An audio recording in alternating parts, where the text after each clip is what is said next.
नमस्कार, आप सभी का बहुत बहुत स्वागत है। आप देख रहे हैं विपक्ष ऑलवेज बेदम। मैं हूं परवीन शेख। संसद में विपक्ष के हंगामे के बीच राज्यसभा के सभापति जगदीप धनखड़ के खिलाफ इंडी गठबंधन ने अविश्वास प्रस्ताव का नोटिस दिया। देश के इतिहास में यह पहला मौका है जब राज्यसभा के किसी सभापति के खिलाफ विपक्ष की तरफ से अविश्वास प्रस्ताव लाया गया।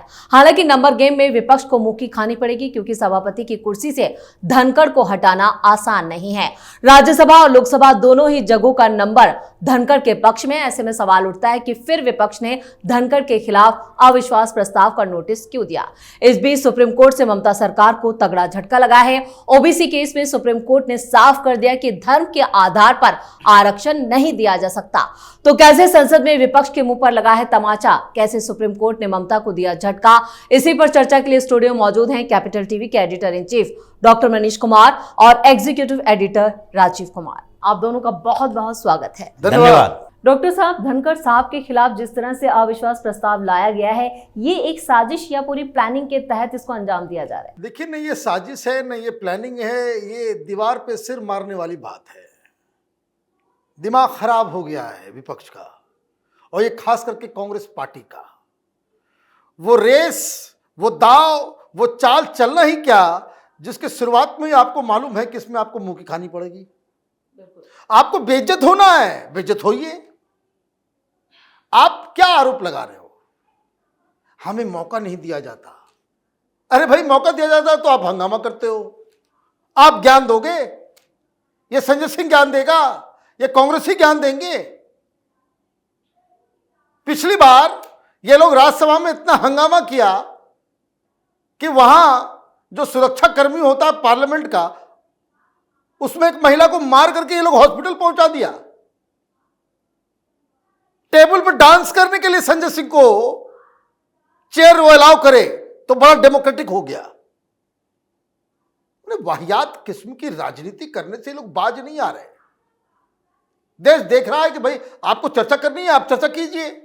आप चर्चा करोगे, हमें इस पे चर्चा करना है, इस कानून के तहत करना है। आज भाई सबसे बड़ी बात, सेशन के शुरुआत में ये सारे लोगों ने मीटिंग की। मीटिंग में कहा गया भाई 0 आवर क्वेश्चन आवर को डिस्टर्ब नहीं करेंगे। बिल्कुल, ये सहमति बनी थी। ये सहमति बनी। किसने तोड़ा इसको? किसने तोड़ा? आप तमाशा करोगे, अडानी फोटो लेकर के घूमोगे, तो जॉर्ज सोरोस उठाने का अधिकार नहीं है। और जॉर्ज सोरोस को उठाया गया तो वो जो कांग्रेसी मानसिकता है कि हम तो, मेरे बाप का है ये देश, बपौती है मेरी। ये कौन होता है वाइस प्रेसिडेंट? राहुल गांधी। और ये सोनिया गांधी पे आरोप लगने दिया।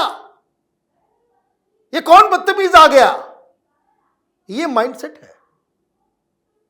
जॉर्ज सोरोस के बारे में पूछा गया, क्या बोला ये प्रियंका वाड्रा? मेरे भाई से पूछने की किसी की हैसियत नहीं। भाई क्या लगा हुआ है? सरखाप के पर लगे हुए हैं आपको? डेमोक्रेसी में सब जवाब देना पड़ेगा। मेरे भाई से कोई सवाल नहीं पूछ सकता। किसकी हैसियत होगी सवाल पूछने की? तो हैसियत तो, अविश्वास मसला कुछ और चल रहा है। यहां अविश्वास जो है इंडी गठबंधन के लोगों को इसके ऊपर हो गया कि भाई इससे नहीं हो पाएगा, इसलिए उसको बदलने की कोशिश की जा रही है। तो इन लोगों को समझ में आया कि भाई ऐसा कोई मुद्दा उठाते हैं कि जिसमें विपक्ष एक साथ नजर आए। तो आपने जो है धनखड़ साहब का मुद्दा उठा दिया, ये जानते हुए ना आपको इधर संख्या है ना उधर संख्या है। आपने क्या किया? आपने पूरी दुनिया को बता दिया कि हिंदुस्तान का विपक्ष जो है वो पार्लियामेंट्री डेमोक्रेसी के लायक नहीं है। आपने और भी रिश्ते को खराब कर दिया। चेयर से लड़के आप जो है हेकड़ी दिखाना चाह रहे हो। और धनखड़ साहब जो है वो हरियाणा से है, छोड़ेंगे नहीं। और उसके बाद दर्जनों की संख्या में जब सस्पेंड होते हैं ये लोग, तब उसके बाद चीखना चिल्लाना शुरू कर देते हैं। तो ये मुझे लग रहा है कि ये हताशा में लिया गया एक फैसला है। ये सिर को पत्थर और दीवार में मारने जैसा फैसला है। तो कांग्रेस को अभी और बेइज्जत होना है क्या? कांग्रेस के ऊपर जो अमेरिकी डीप स्टेट के साथ कनेक्शन के आरोप लग रहे हैं, उससे ध्यान भटकाने के लिए धनखड़ के खिलाफ यह अविश्वास प्रस्ताव लाया गया है। देखिए, ये नोटिस है और नोटिस ही खारिज हो जानी है। तो फिर ये अविश्वास प्रस्ताव पर न चर्चा होनी है और न ही इसे पारित और न पारित करवाने के लिए कोई वोटिंग होनी है, क्योंकि जो प्रक्रिया है उसी के खिलाफ है ये। अगर आप सभापति के खिलाफ अविश्वास प्रस्ताव यानी इम्पीचमेंट के लिए लाना चाहते हो तो नोटिस देने के लिए सांसदों की संख्या होनी चाहिए और वो संख्या इनके पास है। लेकिन दूसरा नियम भी तो है कि अगर आपको देना है तो 14 दिन का इंटीमेशन सूचना आपको देनी पड़ेगी नोटिस से पहले। अब 14 दिन, आज तारीख कितनी है, जिस तारीख को आप दे रहे हो उस तारीख के हिसाब से अगर देखा जाए तो 20 तारीख तक ये सेशन चलना है। अब समय कितना है इन लोगों के पास? समय है 13-14 दिन। अब 13-14 दिन का समय है, उसमें भी आपने ऐसे समय में सूचना दी है जिसमें सेशन खत्म हो जाएगा और आपका समय पीरियड खत्म नहीं होगा, उससे पहले ही आप का नोटिस ही खारिज हो जाएगा, क्योंकि आगे बजट सत्र में नई नोटिस आपको देना पड़ेगा। लेकिन दूसरी बात यह है कि आप अविश्वास प्रस्ताव लाए हो, इम्पीचमेंट की बात कर रहे हो उपराष्ट्रपति की, तो आपको तो ये पहले से पता है कि राज्यसभा में अगर राज्यसभा में हम एनडीए को तोड़ सके या इधर उधर से संख्या बढ़ाने की कोशिश कर सके तो लोकसभा से भी पारित करवाना पड़ेगा। और ये प्रक्रिया इतना आसान नहीं है जितना आसान कहा जा रहा है कि नहीं 4 दिन के अंदर बहस हो जाए, चर्चा हो जाए और उसके बाद वोटिंग हो जाए। ये प्रक्रिया लंबी होती है। तो इसका मतलब है कि इन लोगों ने ये जाना है, समझ लिया है कि ये प्रक्रिया पूरी नहीं हो सकती है, बल्कि केवल उलझाना है हमें और धमकी देना है। ये एक माहौल क्रिएट करना है, जैसे अडानी के मुद्दे पर मोदी को घसीटा जा रहा है कि पीएम मोदी के साथ अडानी की दोस्ती है। इनको पता है कि कुछ साबित हम नहीं कर सकते, लेकिन बार बार अगर मोदी अडानी करते हैं, चारों तरफ कंफ्यूजन क्रिएट करने की कोशिश करते हैं, तो सामान्य लोगों को ये रिश्तों में इतना ज्यादा उलझा दिया जाएगा कि लगेगा कि हो सकता है गुजरात से दोनों हैं, हो सकता है पहले दोनों में संबंध हो सकता है कि ये कॉन्ट्रैक्ट जो अडानी को मिला उसमें मोदी ने सहयोग किया होगा। ये हो सकता है वाली व्यवस्था जो होती है, लोगों के अंदर कंफ्यूजन होता है, उसको लेकर ये लोग झूठ फरेब फैलाते हैं। और यही स्थिति इन लोगों की है कि राज्यसभा में हम धनखड़ के खिलाफ हैं। क्यों? ये संजय सिंह क्यों सामने आया? क्योंकि 1 साल के लिए सस्पेंड कर दिया गया था और फिर ये माफी मांगने के बाद यही धनखड़ साहब ने कहा कि देखो इसकी सजा पूरी हो गई है, अगर चाहते तो आगे भी, क्योंकि प्रिविलेज कमेटी से फिर इथिक्स कमेटी से इनके खिलाफ ये आया था रिपोर्ट कि इनको सजा मिलनी चाहिए और उसके बाद 1 साल और सस्पेंड किया जा सकता था। लेकिन धनखड़ ने कहा कि नहीं, 1 साल लगभग हो चुका है इनके सस्पेंशन को, तो उसी में मर्ज कर दिया जाए। आप आ सकते हो, संसद भवन में आ सकते हो और राज्यसभा में आप चर्चा में शामिल हो सकते हो। लेकिन चर्चा में शामिल होने की अनुमति मिली तो यह ड्रामा किया जा रहा है। तो इनकी पूरी व्यवस्था जो है, अभी ये कांग्रेस की कॉन्स्पिरेसी अलग है और पूरे विपक्ष को घेरने के तरीके अलग हैं। क्योंकि कांग्रेस, जैसा डॉक्टर साहब ने कहा कि जो अभी घिरता जा रहा है, कांग्रेस के नेता और विपक्षी पार्टियों के नेता दोनों आपस में उलझे हुए हैं राहुल गांधी के व्यवहार को लेकर। राहुल गांधी के व्यवहार को लेकर कांग्रेस में भी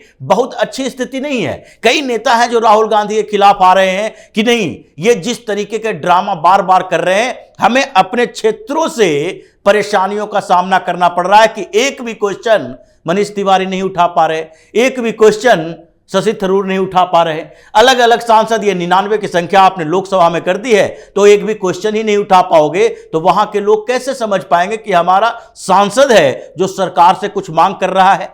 क्योंकि सरकार से मांग करने के लिए एक सांसद को क्या चाहिए, कैसे मौका मिलेगा? आप सत्ता में तो हो नहीं, तो सत्ता में बने हुए जो पार्टी है उससे आप सवाल करते हो संसद के अंदर कि हमारे क्षेत्र में यह समस्या है, उसके समाधान की कोशिश की जाए और संबंधित मंत्रालय उस पर संज्ञान लेता है, चाहे स्टार क्वेश्चन हो या नॉन स्टार क्वेश्चन हो या फिर 0 आवर में आप तात्कालीन मुद्दे उठाते हैं। लेकिन इन लोगों ने जो तरीके अपनाए हैं उससे कांग्रेस के अंदर विस्फोट और विपक्षी पार्टियों में जो इंडिया अलायंस के पार्टनर हैं वो इधर उधर भाग रहे हैं। राहुल गांधी पर सवाल उठ रहा है तो देखा गया कि धनखड़ के खिलाफ तो ममता बनर्जी भी है, धनखड़ के खिलाफ तो आम आदमी पार्टी भी है। सबको एकजुट करने के लिए एक नया ड्रामा पेश कर दो और यही ड्रामा है जिसका समाधान आगे इन लोगों के पास निकलेगा कि धनखड़ से ज्यादा पार्लियामेंट के प्रोसीडिंग के बारे में ये लोग नहीं जानते हैं। एक एक सवाल का जवाब इन लोगों को मिलेगा।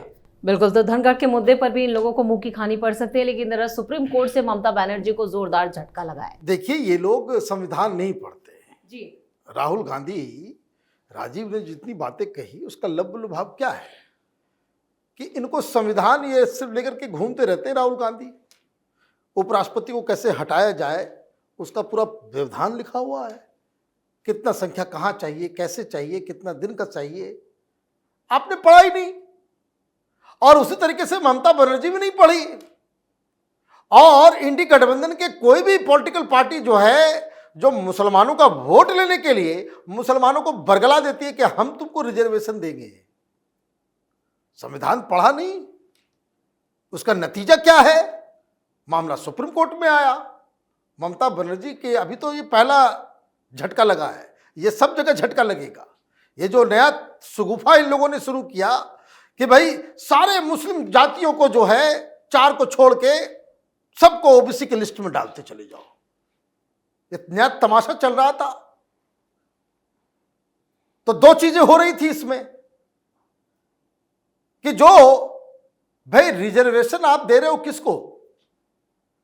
जो सामाजिक तौर पे जिनके साथ कभी अन्याय हुआ, जो पिछड़े रह गए, है ना। तो ये लोग तो कहते कि भाई मुसलमानों को जाति नहीं होती, बड़ा इक्वालिटी है वहां पे। क्रिश्चियनिटी में कोई जाति नहीं होती, वहां तो सब बराबर है। वो मैं देख रहा था कि वो जो फ्रॉड आया है आम आदमी पार्टी में, अवध ओझा, कि सब लोग लड़ झगड़ रहे थे। इस्लाम आया, इक्वालिटी लेकर के आया। तो इक्वालिटी लेकर के आया, अरे गधे, तो ये बताओ कि फिर कहां से तुमको रिजर्वेशन चाहिए? फिर कहां से आ गई जातियां? अभी क्या हो रहा है इस देश के अंदर में? और सरकार को अगर वोट बैंक पॉलिटिक्स पे ज्यादा ध्यान ना हो और सुप्रीम कोर्ट को, ये हिंदू धर्म परिवर्तन कर लेते हैं, हालेलुया हालेलुया कर रहा है सब, और नाम नहीं बदलते। सेंसस वाले आते हैं, कार्ड बना देते हैं, कहते कि नहीं मैं तो ओबीसी हूं। ये क्रिप्टो क्रिश्चियंस, तो भाई मुसलमानों में भी एससी एसटी ओबीसी सब है, तो उसमें जो दलित है उसमें क्यों आप ओबीसी में डाल रहे हो? संविधान नहीं पढ़ते ये लोग, क्योंकि रिजर्वेशन का सिस्टम ही दिया हुआ है कि धर्म के आधार पे हिंदुस्तान में रिजर्वेशन नहीं मिल सकता। मुसलमानों को आप भड़का देते हो, मुसलमानों को भड़का देते हो। अब क्या हुआ? अब आप इस चीज को समझिए कि गहरी कितना बड़ा गंदा काम है ये सब, कि आपने मुसलमानों को लिस्ट में डाल दिया जो आपको मालूम है कि इलीगल है, और कोई अभी से नहीं हो रहा है, ये राजीव गांधी के समय से चल रहा है। हाई कोर्ट ने भी आंध्र प्रदेश में कई बार जी कोशिश कर दिया, कर्नाटक में बोला 4% मुसलमानों को रिजर्वेशन देंगे, लेकिन दिया अभी तक लटका हुआ है। वो क्यों भाई? क्योंकि संविधान पढ़ते नहीं ये लोग। धर्म के आधार पे रिजर्वेशन मिलेगा नहीं। लेकिन मैं दूसरी बात कह रहा हूं जी। अब होगा क्या? ममता बनर्जी ने तो 37 जातियों को डाल दिया। अब ये मुसलमान, इनको तो लगा कि अब रिजर्वेशन मिलेगा, बहुत अच्छा काम हो गया।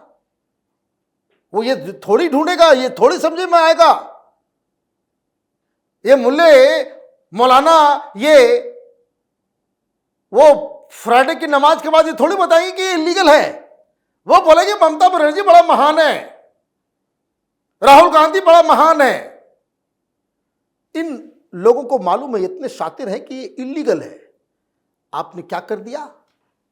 सुप्रीम कोर्ट का फैसला आया और मुसलमानों को क्या लगेगा? ये सुप्रीम कोर्ट जो है ना, देश का न्यायिक व्यवस्था जो है वो मुसलमानों के खिलाफ है। This is how you breed disaffection.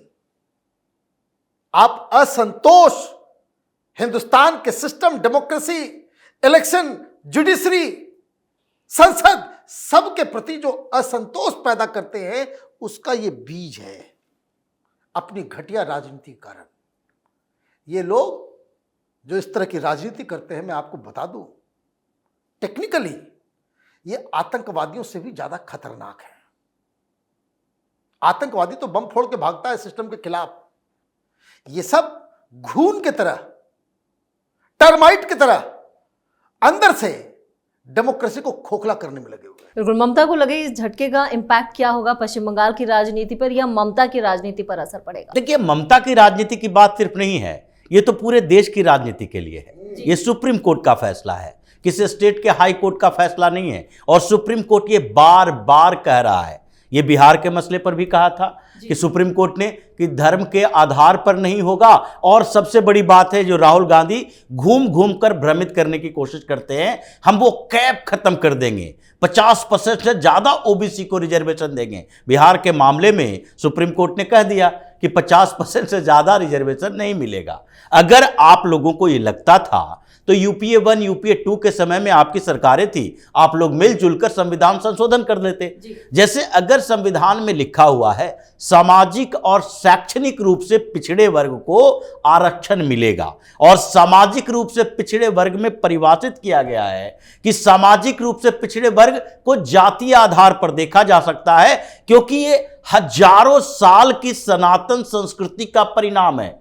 ये सनातन धर्म की बात हो रही है, ये इस्लाम की बात नहीं हो रही है, क्रिश्चियनिटी की बात नहीं हो रही है। क्योंकि सैकड़ों सालों से जो सनातन धर्म में जाति व्यवस्था यानी वर्ग व्यवस्था से जाति व्यवस्था तक पहुंची है, उसमें कुछ वर्गों के साथ अन्याय हुआ और वो सामाजिक अन्याय का शिकार रहे हैं, जिसके कारण वो पिछड़े रह गए हैं। इसमें यह भी नहीं कहा गया है कि आर्थिक रूप से पिछड़े वर्ग को मिलेगा, लेकिन बाद में आर्थिक रूप से पिछड़े वर्ग के लिए रिजर्वेशन की बात आई, इसके लिए संविधान संशोधन किया गया। आपकी औकात है तो आप भी एक संशोधन लाना और धार्मिक आधार पर रिजर्वेशन की बात करना, लेकिन आप तो इतने समय तक कुछ किए नहीं। लेकिन आर्थिक आधार पर अगर रिजर्वेशन की बात हो रही है तो उसमें मुसलमान भी शामिल हैं, उसमें क्रिश्चियन भी शामिल हैं। उसमें यह नहीं कहा गया अगर आर्थिक आधार पर पिछड़े वर्ग को, पिछड़े हुए लोगों को रिजर्वेशन की बात कही गई है तो उसमें 10% में ऐसा नहीं है कि सिर्फ हिंदुओं में अगड़ी वर्ग के लोग होंगे वही आएंगे जो रिजर्वेशन का फायदा नहीं उठा रहे।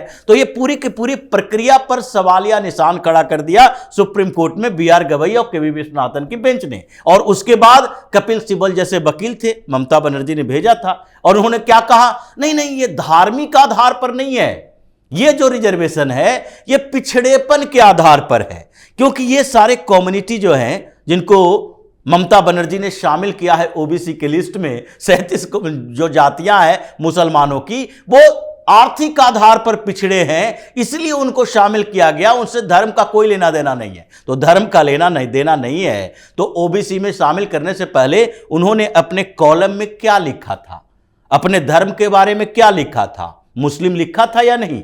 जब यह प्रावधान ही नहीं है कि हिंदू, सिख, जैन, बौद्ध को छोड़कर एससी का दर्जा किसी और को नहीं मिलेगा, क्योंकि इसको एक ही में शामिल किया गया था, एक ही परंपरा से आते हैं।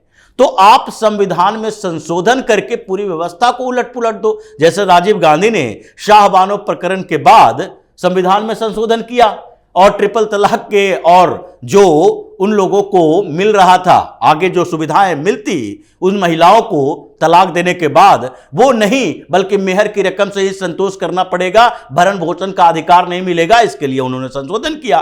तो ऐसे ही एक बार और संशोधन कर लो, लेकिन ये करेंगे नहीं, सिर्फ दिखाने की कोशिश करेंगे। क्योंकि जैसा डॉक्टर साहब ने कहा कि इनका तो मतलब ही है यही दिखाना कि मुसलमान खुश रहें कि हम कर रहे हैं और सुप्रीम कोर्ट के प्रति अविश्वास हो, जिसके लिए अभी ये वक्फ बोर्ड का मसला हो या वर्शिप एक्ट, जो पूरे मुस्लिम समुदाय चारों तरफ से घूम घूम कर ये कह रहा है देखो जस्टिस चंद्रचूड़ ने गलत किया, अब सुप्रीम कोर्ट ने गलत किया है, सुप्रीम कोर्ट हमें विवादित जगहों के लिए उकसा रही है। तो ये स्थिति इन लोगों की है कि ये अराजकतावादी तत्व बन चुके हैं भारतीय राजनीति के, और इसलिए धीरे धीरे जो लोग समझते हैं वो इनसे दूर हो जाते हैं। अभी जो भ्रम की स्थिति में है इनको कुछ सपोर्ट कर रहे हैं।